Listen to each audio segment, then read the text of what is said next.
Information and communication is one of the main drivers of the non-oil GDP growth in the fourth quarter of 2019.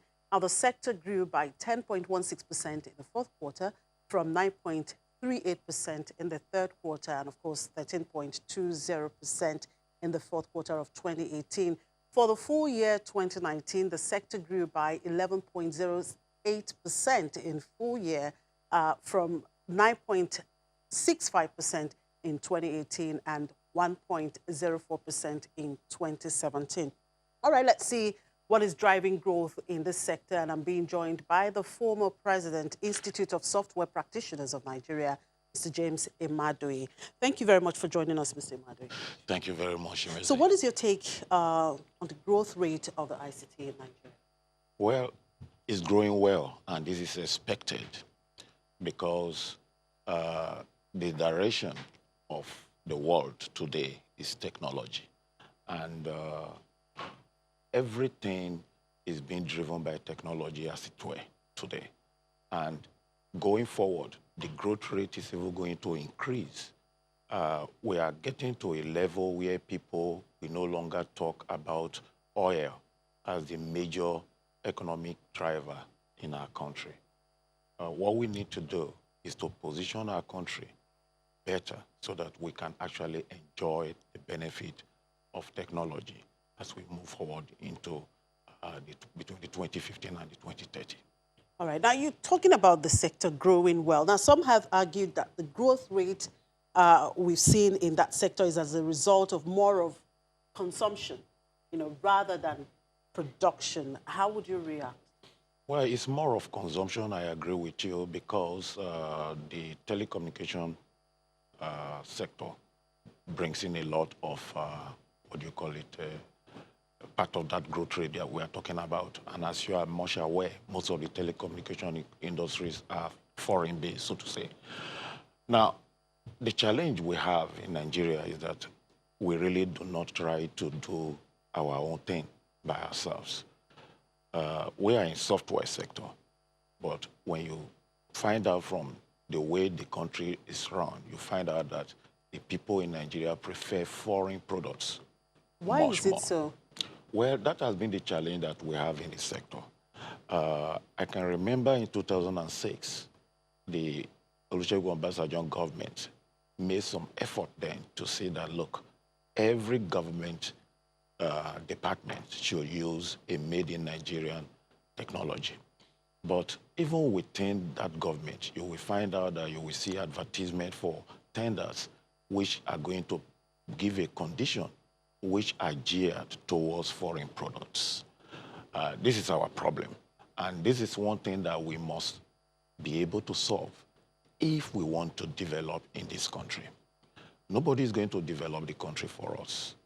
The amount of dollars that we spend out every year procuring foreign products, foreign software, is enormous.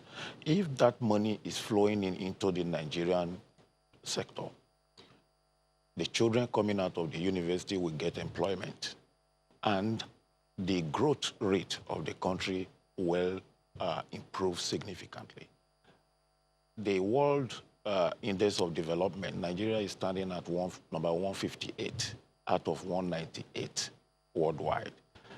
It's not a good story. But I'll tell you, the current Minister of Communication Technology is doing a lot. I think a policy on information technology was launched last year. We hope that with effective implementation of all these policies, that there will be a turnaround in Nigeria. But what we must do is to continue to look inward. Recently, they were talking about the National Assembly buying vehicles. Do you know what it will mean if the whole of that money was spent on innocent vehicle, which is being assembled in Nigeria? That alone will drive the economic upward. But for one reason or the other, they decided that they were going to buy foreign products, forgetting to know that all the nations that are making vehicles, Fiat is made by a country. No matter how bad Fiat vehicle is, that is the vehicle you will see in that country. The Indians that come to Nigeria, in most cases, they come with their generators made from their home country. The reason for doing that is that if I buy a product made in Nigeria, I am contributing to the labor market. But if I buy a product made outside, you are contributing to the labor market outside. Before now, we used to manufacture Michelin tires in Nigeria. Now, you move it out of the country. Now, they are just buying and selling in Nigeria. Of course, about 1,200 employees of Michelin are gone. So that is what we should look at. We should make sure that whatever we want to consume here is produced in Nigeria. If the giant of the world, America, can be saying that, no, no, no, you cannot bring China steel, you can't bring this, they are trying to improve their own vehicle, you must buy Nigeria, use Nigeria, leave Nigeria. That is a key to our development. All right, now we're talking about software development here. Okay, now what about the issue of capacity?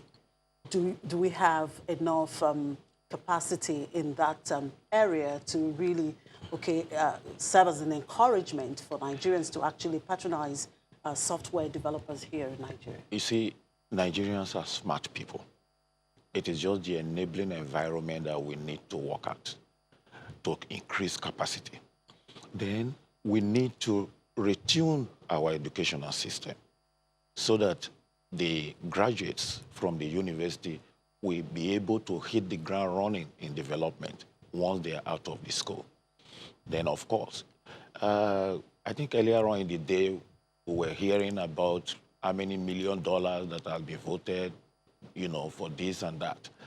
All those programs, they don't really make any impact on the industry because of the way they are being disbursed, people who are handling them and all that. If you remember some years back, the policy was that 1 or 2% of banking profit should be allocated to SME. At the end of the day, the bank retained the money and only gave it out to their cronies and their family members. So all those millions we are talking about don't really matter. If Nigerian is doing any major project, let it go to the Nigerian people, and you will find out that it will be developed. Nigerians are smart people, and they are everywhere in the world. That means that we can do whatever is required to be done. We have 3 major programs that are being used in the the government. Out of those 3, apart from Remita, all the others are imported. You will hear they are all foreign programs, foreign software. It will not, you will be surprised to know that one of these software comes from Estonia, a country with a population of 1.3 million people, less than Surulere. Why should a man with 12 men go to a man with only 1 child to buy yam to feed his family? This is the problem. Now, the capacity is there, and all of us who are running company, we have our training facilities. We approach NYSC. As soon as these graduates come out, we take some to our lab, train them, and they are doing very well. It is the market that is the problem. If the market is there, the capacity will grow. Now, can you paint a picture of the Nigerian IT ecosystem? Well, the ecosystem here, at the moment, there's a lot of hype. There's a lot of hype, especially because of the way it is defined, ICT. The software is supposed to drive everything. And whether we like it or not, as we move forward, software will take over everything. Some years back, you talk about hardware, you talk about networking and all that. Today, you use software to do everything. In the next 5 years, you will see a lot of more development. You are talking about Internet of Things.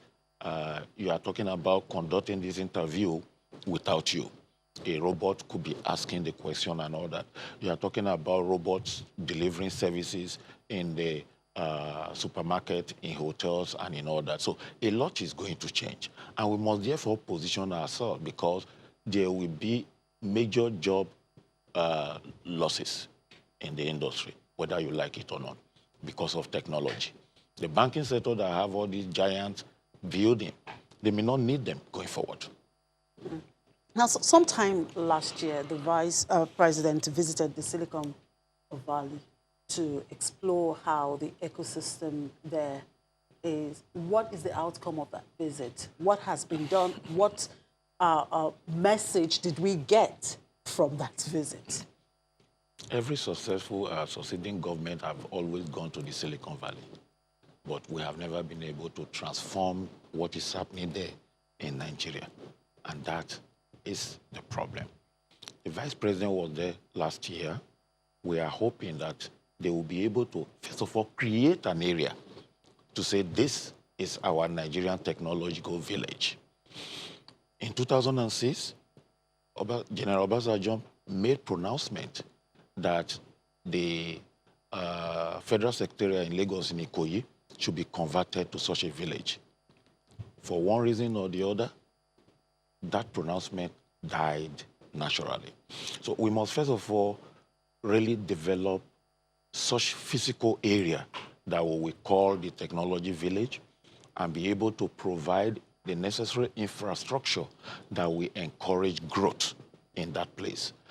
Provide access to power, internet, and spaces where the smart Nigerians can think. Yeah, but we develop. have the computer village. The computer village is not for that.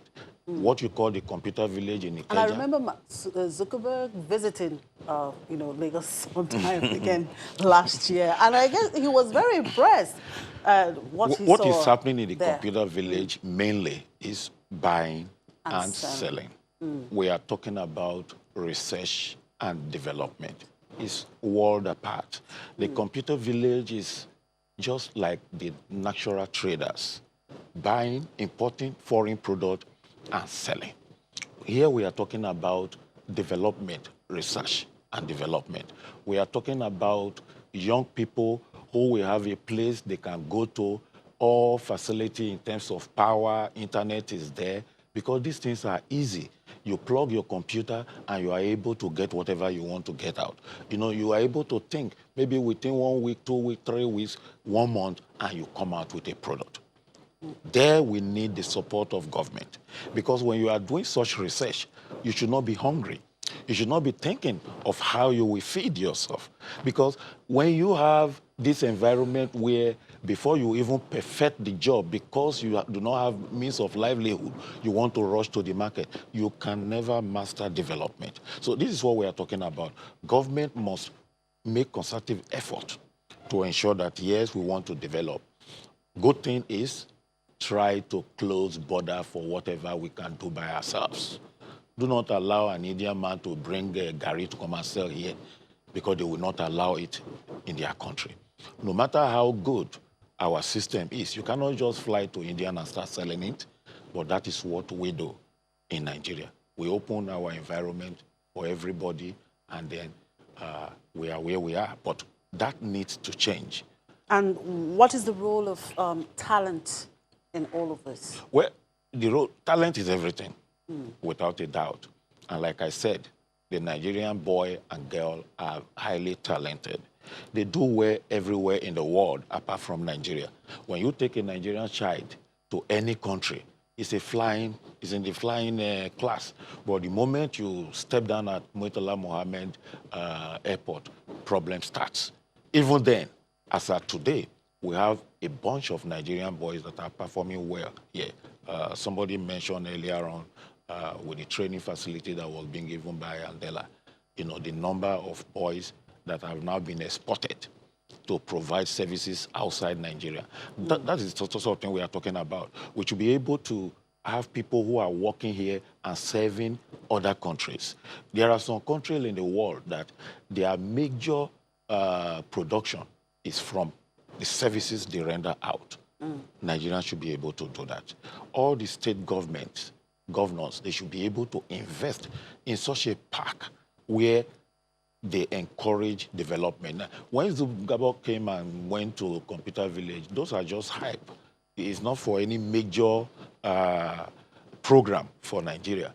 Right. But if we have the environment and you are now bringing in people to exchange knowledge, to teach, to improve research, then we know that we are on the right So path. how do we retain those relevant talents in the industry that you've talked about? How can you really retain a talent here in Nigeria where if you develop a software, you want to sell it to government, the software is worth 1 billion.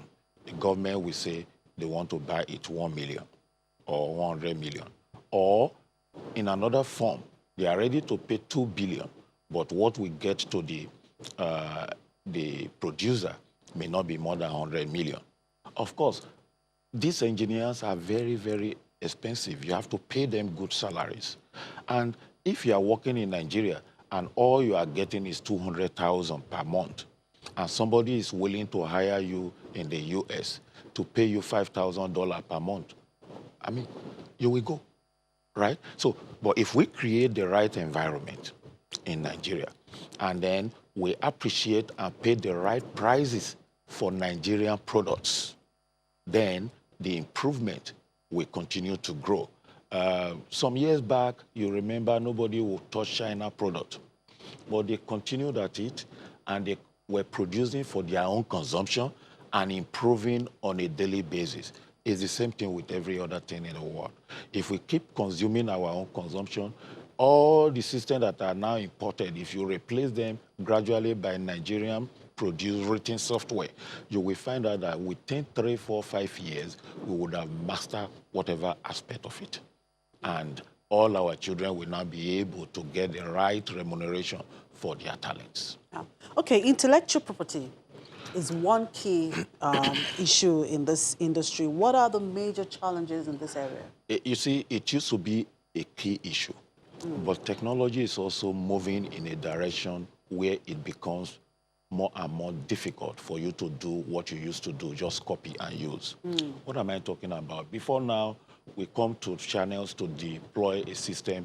You will have a server here where we will deploy the system, and then we'll be sending an engineer here to manage it for you. Those engineers can copy the system somewhere else. But with the new technology, we are now in the cloud.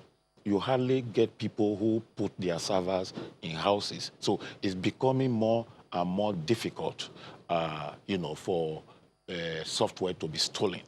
But having said that, we need to improve that aspect of our legal system. The lawyers, that's another thing that is going to aid development in Nigeria, the legal system. If I complain about an intellectual property theft, I should be able to get judgment within a short time. That will discourage people from doing it. So our legal system has to go a lot of overhauling to be able to have the sort of development that we are looking for globally when we talk about software. Okay, tell me, what potential does this sector have as growth driver? A lot. It's huge. As a matter of fact, when you want to do oil, you do exploration and you invest money to explore. Sometimes you go and find out whether there is oil there or not. This should be the focus of this country now. The potential is unimaginable. So government should do everything by investing more and more in this sector. More and more, because this sector is capable of changing any effect that the dwindling oil resources will have on this country. And I must point this out. Nigeria is a blessed nation. We have a population of about 50 million between the ages of 15 and 45 years. That age, that population means that this country, nobody should be hungry here because that is the active population. So if you invest in this sector, then you will find out that a lot of growth will happen. We are talking about doubling contribution to the GDP within this period. It will even go higher depending on how we handle investment in the sector. And what kind of regulations do you think will be needed to ensure? Already we have the agencies that are saying to regulation. NIDA is there. Then we also have the professional arm, that is the Computer Professional Registration Council of Nigeria. Those are already looking at, regulations. But I must point out, regulating software is becoming so difficult because, it's an artificial thing. It is not what you can see. So as we are talking here, I don't need to, you won't see, if I'm supplying software here, you will not see anything that you are going to write on the way bill to receive. So that makes it difficult. But I can tell you that CPN and NIDA are doing a lot with regard to regulations. All right, thank you very much for your time, Mr. Imadoe. James Imadoe is former president, Institute of Software Practitioners of Nigeria.